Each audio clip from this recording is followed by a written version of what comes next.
Когда этих животных много, соответственно, риски увеличиваются. А можно ли сказать, что за время вашей работы ни одно животное не пострадало? Да, вот это предмет моей гордости. На самом деле очень мне приятно, что профессиональное сообщество оценило тоже вот все эти действия предпринятые, потому что наша команда была награждена в номинации «Сотворившие чудо» именно по той причине, что ни одна корова, несмотря на печальные ситуации, да, там, если фотографии смотреть, там без слез не взглянешь на бедных животных, но действительно никто не погиб.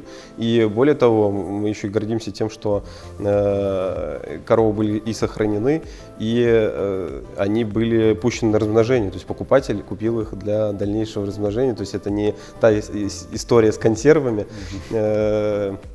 И в этот момент, да, почему все-таки считаю, что мы выросли как команда, потому что было много вопросов, с которыми мы не сталкивались.